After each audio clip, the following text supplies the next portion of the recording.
This is the award-winning entrepreneur, O.D. Harris. Welcome to my podcast, where we inspire and uplift founders, innovators, creators, leaders in the next gen to their next level. Get ready for a great show happening right now.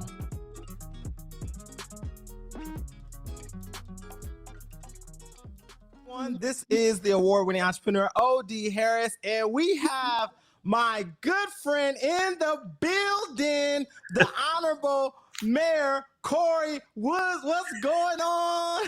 What's going on, Councilman Harris? How are you?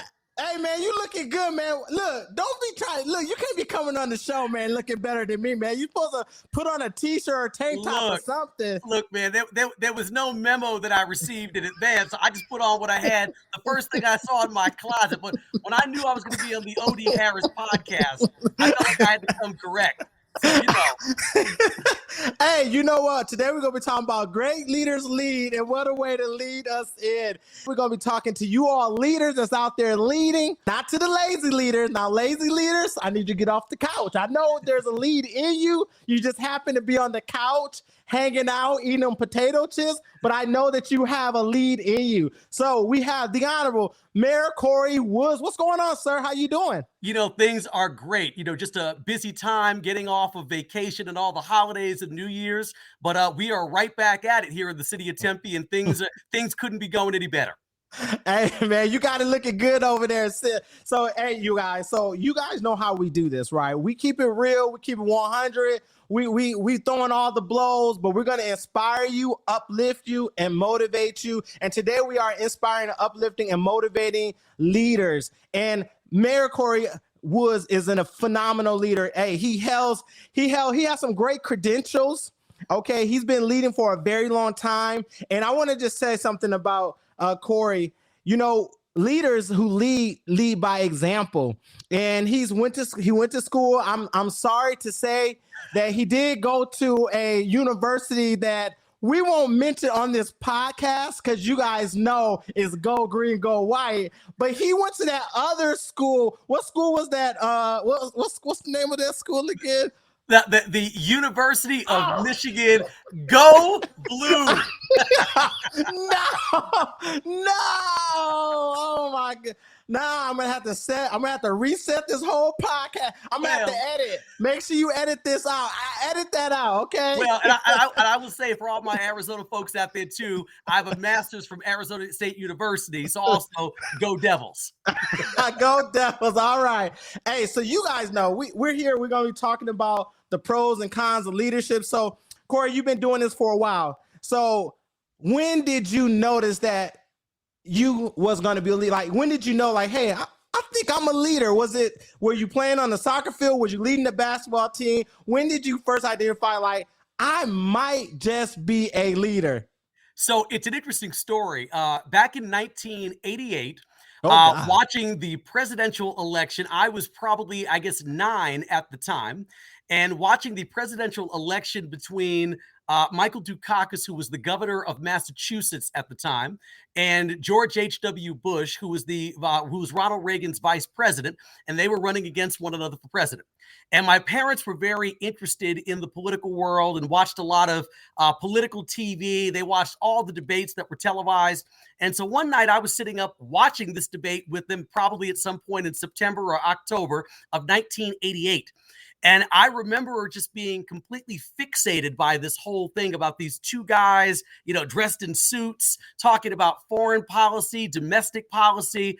And I just thought, wow, this is the kind of thing that I would really like to do. So even at the age of about 9 years old, I kind of recognize that's what I want to do. I want to be one of these guys up here having an impact on very far and wide-reaching policies. And I've been fortunate enough to be now entering my 10th year of public service right here in the city of Tempe.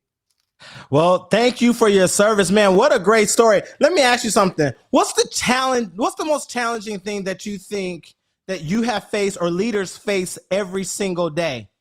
I think the challenge that I sort of tell people, especially who are up and coming leaders or folks who are just getting into the political world, is you're never going to be able to make everyone happy. regardless of what position you take, no matter how well researched it is, no matter how much you think that it's the right thing to do, there are always going to be people on the other side of the issue saying you shouldn't have done that, or you shouldn't have done it that way, or you should have done it faster. And so the reality is you have to do kind of what you think is in the best interests of the majority of your constituents. And you also have to do what makes you feel good and, frankly, what will allow you to look yourself in the mirror and put your head on the pillow at night and feel confident. And so the reality is, you have to realize, even if 60% of the people actually support a position that you're taking, that means 40%, 4 out of 10, don't support that position. And so the reality is you have to govern for everyone in your community. And whatever position you take, you're going to have some people in support and some people opposed. But as long as you're really listening to your constituents and doing what your heart tells you is the right thing to do, you're probably on the right track. Oh, well, hey, look, now I got to ask you, now I got to get real deep. Okay. Did you play a sport? Did you play a sport when you was in school? Yeah, I played baseball. Was my best sport. I played baseball from an organized standpoint all the way through the 10th grade. I played basketball for a number of years as well. That ended the summer of my junior year of high school. I played for a summer league team back in my hometown of New Rochelle, New York. And so we kind of played on like a little a team that just sort of traveled around that sort of New Rochelle, Westchester County area and played games. So I definitely played a lot of sports, but unfortunately at the huge stature of 5'6.5", my basketball career ended rather early. I still play some pickup games from time to time, but that was pretty much it. But, the funny thing is I played baseball for quite some time, and there were a number of folks who thought that I, had the ability maybe to one day play in the minor leagues. But at that point, when I got to that point where I was entering my junior year of high school, you get to a point where things are no longer hobbies. You really have to commit to whatever activity it is, whether it's, playing baseball, playing basketball, model Congress, student government, whatever it happens to be. These aren't things you could just sort of do part-time. You have to really commit. And so I was at a place at that point where I really wanted to get very deeply involved in student government. I've been both freshman class president and sophomore class president back in my high school, which was New Rochelle High School. And I made a decision at that point, like, look, I can either continue to try to pursue my baseball career and go through a lot of additional training and kind of, exercise regimens to get up to speed to play varsity and maybe go on to play college ball, or I can really focus my attention on the student government side of things. And I chose student government. Nice. Let me ask you a real question. This is going to be hard now. I don't know. This is going to be a tough one. Kobe or LeBron James? I just need to know, Kobe or LeBron James? Kobe. Okay. Kobe. All right. And the reason why is, LeBron James is an exceptional player. I mean, sort of a once in a lifetime, once every 25 years kind of player. But Kobe was just so deadly down the stretch. The number of clutch shots and game winners. I mean, opposing teams truly feared him when the clock was running down. I mean, I grew up as a New York Knicks fan. And I know, seeing folks like Kobe Bryant or Michael Jordan kind of staring you down with that last 2 minutes of the game, you literally, as a fan, and I'm sure even as someone playing on the opposing teams, lived in a state of fear. And so if I have to go, they're both great players, but if I had to go with one of the two to start a team, I'd go with Kobe. Got it. What about his leadership style? Because, we're talking about leaderships and you guys understand that we're talking about a little bit of everything, but it all kind of goes back to the point of leadership. And what about Kobe that you've seen in his leadership style on the court, maybe something that you've seen off court? Is there something about his leadership style that you kind of said, you know what? I like how Kobe lead his team, or I like how Kobe, does something particular. Is there any particular things that you can point out that said, okay, he did good in this? Well, so I can actually kind of blend the Kobe and LeBron questions right now a little bit. Okay. So Kobe and I don't know either of them, never met either of them on a personal level, but Kobe's style, from everything that I understood, was very much a little bit more of a confrontational, in your face kind of style. You don't get the nickname, the Black Mamba, by being gentle. And so, that was sort of what I heard about Kobe when it came to how he chose to lead his teams and how he chose to motivate and inspire his teammates was a much more kind of in your face, like, we have to get the job done or you are going to fear me when you get back to the bench or in the locker room. LeBron's style, I hear, is a lot more collaborative and a lot more gentle in terms of just sort of, a pat on the back and say, hey, come on, we're all one team here. We can go, we can get this done. But I think there's a little bit of both styles, frankly, that you have to blend to be an effective leader. I think you have to be collaborative. I think you need to work with people. You need to hear people out. And many times you have to be a better listener and less of a talker when you're actually in a leadership role. But at the same time, I think there's a point when people have to realize, look, this is going to get done. No ifs, ands, or buts about it. I'm not going to accept second best. We're going to raise the bar around here and really do great things and do big, innovative work. And so I think you have to blend a little bit of both of their styles, both, Kobe and LeBron's, if you're truly going to be an effective, successful leader. So leaders often have to make decisions that's clutch, and sometimes, it's at the last minute. As a leader, how should a leader, process a clutch decision where they are in a predicament, they're in the pressure cooker, and how do they process that decision? How do they make the right decision? Is there ever a right decision that a leader can ever make? How does leaders process and clutch decisions? I think you have to really just heavily study the issues that you're going to be voting on in sort of a city council context. I think whether that is, reading documentation, talking to your professional staff, having conversations with residents, whatever you need, talking with your colleagues on the city council and trying to get informed of the multitude of different perspectives that exist. But at the end of the day, I think that's how you best can be prepared to make decisions in clutch moments when the pressure's on. I mean, as an example, at a council meeting, as you well know, when you get to that second public hearing, when you're taking final disposition on a very tough case, most times those are economic development cases that have the ability to affect the future of the city or perhaps an adjacent neighborhood. That's when you really have to come through in the clutch. And that's when I think it really is clearly important to, talk to staff, talk to your colleagues, talk to residents who are in the affected adjacent neighborhoods. I think that's the best way that you can, frankly, go downstairs and make a sound decision.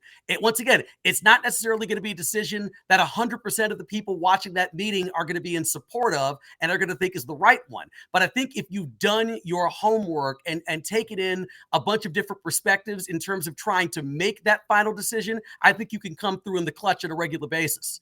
Yeah, I like that. Do you feel like you're a clutch decision maker? Do you feel like what's your style? Tell us, what's your style of leadership? Like, consensus? Do you feel like, what's your style of leadership? How do you like to lead people is the best way? I mean, to your first question, do I think that I'm a clutch performer? I say yes. I think that probably anyone sitting in this chair has to feel that way. I think it takes a certain amount of, frankly, self-confidence that you have to possess in situations like that to do these kinds of jobs. Because, many times you're going to have people coming at you from, each and every direction. You're going to have, the emails you're going to get. You're going to get people tagging you in Facebook and Instagram and tweets, calling you out for a position that that you've taken or a position that they think you are likely to take. And so, I think I do a pretty good job of handling the pressure and trying to be prepared and making good decisions when the clock is running down and when we're in the clutch moments. But I would say, to the second part of your question, how do I think my leadership style is? I think it's generally pretty collaborative. I think to the people. Oh, so you LeBron. So you got some LeBron in you. I've got a little bit of LeBron in me, at my tremendously tall 5'6.5" stature. I think that's sort of how I govern. I think most of my council colleagues would say Corey is very quick to send a text message, pick up the phone, have a conversation, go out for breakfast or lunch, and really have very in-depth conversations and even sometimes hard conversations on sometimes very tough, delicate issues. And so I think that's my style. It's trying to bring everyone to the table. Now, does that mean that you're going to get a unanimous 7-0 vote every Thursday night on every issue? No, and I don't think you can frankly expect that. But I think that people would probably say that I try very hard and probably sometimes even overly hard to bring everyone to the table and make sure that everyone's voice is being heard and that people's opinions are all being well respected. So I think that's very much my style when it comes to leadership. But I mean, look, on a personal level, on a professional level, I think that anyone in this job, whether you're, mayor, city council member, state legislator, school board member, whatever it happens to be, I think that we all think that we're able to come through in the clutch in those tough moments. I think if you didn't feel that way, it would be probably pretty tough to do this job on a regular basis. Yeah, because you can't spend too much time in one spot because you got another decision to make. Which brings me to my next question. Listen, us leaders, we deal with a lot of crazy stuff. We have to deal with staff. We have to deal with the execution of whatever the operations is, whether you're in a small business, whether you're in government, whether you're just living your personal lives. We have to be in this moment. But how do we balance? Like, what can leaders do to help them balance? Because you got to have a point where you kind of decompress from all this crazy, because it never stops. I was taking calls on Christmas Eve. It never stops. How do we decompress? How do we separate ourselves from all the crazy stuff and take a moment for ourselves? I think you have to try your best to remain grounded and frankly take time for yourself. That was something that since we're talking, we're doing real talk here. During my first 8 years of city council life between 2008 and 2016, I don't think I did a great job at that. I felt like there were many times I worked very hard, and I do think that was frankly one of the things that led me to getting elected as mayor, is that people did remember that how hard I worked on issues, that I was responsive, that I showed up to neighborhood gatherings, and I seemed to try to really study the issues in a very serious way. I do think that was one of the big keys to my success in running for this job.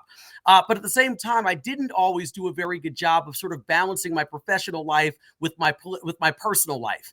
I was constantly working, and to be fair, as a single man, that was an easier thing to do, because I just, if there's no one expecting you to come home, if there's not kids who need help with their homework or need to be driven to baseball or soccer practice or music lessons or whatever it happens to be, you can really pour all of your energy and attention into your professional life, which is public service. Yes. But I did tell myself, even like when I first declared my intentions to run for mayor, that if I ever, if I was fortunate enough to be elected mayor by the residents of the city of Tempe, that I was going to try better this second go around to do a better job of taking care of myself.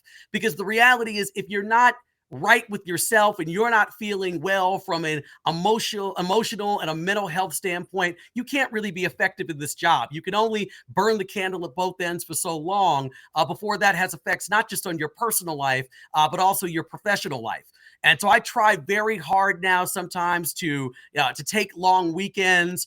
The week between Christmas and New Year's, I took that entire week off. I had to come in for about 15 minutes at a time on 2 different occasions to sign a document. But then after that, I went right back home and got right back on the couch and turned the TV on. So I tried very hard during those times to recharge in ways that were personally beneficial to me. But I would say you got to take care of yourself. I mean, we're not, as you know, we're not robots. We're human beings. We feel, and we hurt and we bleed just like everyone else. And if you're not right, mentally or emotionally, because you're working too hard and not spending time with friends and family and loved ones, you're frankly not going to be very good at the job that you've been elected to do. This is a serious question. I got a real serious question to ask you. Horseback riding or riding a bike? Which one? Come on, which one? Riding a bike. Absolutely. Riding a bike. Because I've only actually gone horseback riding once in my life, but I've been on a bike many times. So quite honestly, given the fact that I've done it with more frequency and that Tempe is a top bicycle community in the entire state of Arizona, I'm going with the bicycle. Oh, shots fired! Shots fired! Look, the truth is what it is. I said what I said.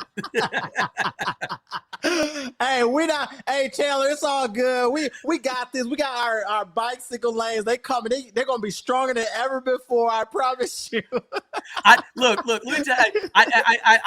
No disrespect to Chandler. Chandler is an incredible city, exceptionally well run. Obviously, shout out to Councilman Harris and Mayor Harkey and the entire Chandler City Council. We are all brothers in this whole thing. So, hey, you gotta have some sense of pride. I think that leaders sometimes we lose our sense of humor because every day we're making these powerful decisions that impact so many people's lives, and we forget. I mean, people forget we're human. We like to laugh, we like to have fun. Now, I'm gonna tell you something, Corey. I love going to the nail salon. I get my nails done. I get my feet done. I get back massages. I get the little facial thing. Like I'm trying to get my baby face back right. I lost my hair a long time ago. It's a long story. You and me both. You and me both, my friend. But you're right, though. You were right. I mean, I'm a big fan of massages. That was actually one of the tough things, with the pandemic. You couldn't do a lot of those things. I mean, along with a whole lot of other things, just because of the close quarters you had to be in. But in sort of normal, regular times, I mean, massages are one of the few times where I'm actually truly able just to relax. I mean, I many times if I ever go for one, I fall asleep. I mean, I am face down, in that donut on the table, and I am out cold. I mean, probably within 10, 12 minutes of an hour-long massage, I am unconscious. Oh my God, listen. Especially when they start rubbing on your head. Yeah. I'm done. And then you're just out. But no, I mean, it's true. That you got to take care of yourself. And whatever whatever people feel the need to do to pamper themselves or to that provides you that sense of relaxation. I mean, some people it's getting a manicure or a pedicure. Some people it's taking a hike. Some people it's gardening. Some people it's knitting or crocheting. Whatever, or whether it's just watching Netflix or Hulu. Whatever it is, like you have to find the thing that brings you some sort of level of zen, and you need to fully embrace it. For me, many times, honestly, it sounds weird, but it's watching TV. When I come home from a council meeting on most nights, or even just from a normal work day, my mind is spinning with all of this stuff that's going on about, because during the day, I'm in meetings, I'm on phone calls, I'm performing tasks, I'm just running from one place to the next, and I don't really have a lot of time to think and reflect. I'm just trying to get stuff done that's on my calendar. So at night, many times, that's the only time I really have to sit back and reflect and try to think about what I really would like to do tomorrow and well off into the future. But sometimes the problem with that is actually trying to stop your brain from working and just say, I need to go to bed, because otherwise I'll be sitting up at 1:30 in the morning, still thinking about things I want to do to improve the city of Tempe and improve the quality of life for our residents and our business owners. And so quite honestly, for me, TV is the way. Like watching something else and getting wrapped up in someone else's story, whether it's real or fictional, is the best way for me to stop thinking about my own stuff and actually go to bed.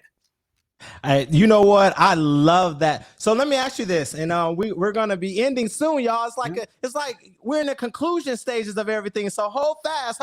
We're not done yet. Listen, I need to ask you this really tough question. How do you deal with failures? Because we know leaders are going to make some decisions that they're going to have to stand by, and it may not have been the right decision at that time. But they thought it was the right decision at that time that they got it, but they found out later, hey, I need to accept some responsibility. I didn't make the right decision at the time. How do you deal with failures, and how do you confront the failures that you may have had in your past that could have impacted people in your leadership chain? I think the first thing, and you actually said it in your intro. It's taking responsibility first and foremost. You have to take responsibility not just with the people in your community, but also with yourself. You have to recognize that we're not perfect individuals. We're human beings, and we're going to make mistakes. And sometimes your best, laid out plans are not going to come to fruition the way that you drew them up. Not everything works like drawing up a play, and it happens exactly the way that you actually thought it was going to happen in your mind. And so I think that the residents of the city, they want to see you accept responsibility for not only the things that you do well, but frankly, the things that you didn't do so well. They don't want people who are constantly just trying to spin things and offer a lot of shifting explanations and rationales when things don't work out exactly the way that you wanted them to. You need to step up and say, look, I take responsibility. I'm in charge of leading this city along with, the 6 other members of the city council and our city manager and our city management team. And we have to accept responsibility when things don't go exactly as we would have planned them. But I think it's also just about accepting responsibility with yourself, because if you do that, you're able to really be introspective, look at what happened, appropriately dissect it, and then try to make sure that the next time around you do it better. But you can only do that if you're frankly willing to really have that conversation with members of the public, but also internally. Oh, man, you got my soul happy right now. I'm getting ready to shout, ready to go to a black church right about now. Oh my goodness. Hey, you on fire. And listen, I know as a leader, there's challenges, there's stuff that we face, just being real and honest, that there's some stuff that we go through. There's some things that goes through our minds, and we're up late at night. As the mayor has already said, we're trying to work through these issues. We have to find time to disconnect from them issues. We got to find time to go ride that bike, look at that sports hero, sit here and have fun and compare different athletes and their leadership styles and just decompress, get a woosah, like woosah. Everybody woosah. Everyone just take a moment, woosah. So the Honorable Corey Woods, everyone, listen, I want to give you a second to give these leaders something that can inspire them, uplift them, motivate them, even if it's just a joke, whatever it may be. Listen, give them your best. Give them something that's going to energize them, as you are right now in this podcast. I would just say, first of all, Councilman Harris, I really just appreciate the opportunity to join you today for the podcast. Really appreciate you making the invitation. I would tell, people primarily just to stand in your own truth. I mean, there's many times where, you're going to have people pushing and pulling you from all different directions. And especially in politics, sometimes you'll get people praising you and sometimes people are taking shots at you. But I think that you have to stand in your own truth. You have to know that what you're doing is the right thing to do. I mean, of course, once again, do your research, do your homework, try to take in a multitude of different perspectives to make sure that you're really approaching the issue from all different angles. But at the end of the day, once you've made a decision and you've come to what you feel is the right conclusion and what's best for the community or even best for yourself, you just need to stand in your own truth and stand in your own power. Hey, I love it. Hey, this is the award-winning entrepreneur, O.D. Harris, with the Honorable Mayor Corey Woods. Great leaders lead. You guys have it. He laid it out for you out cold. If you were not taking notes, I want you to go back and rewind this podcast right now. Rewind, just YouTube it, whatever you got to do, just rewind it. Go back and take the notes, because the gems he dropped was boom, shakalaka. Okay. Thank you guys for your time, and thank you guys for hanging out with us for a little while. Peace.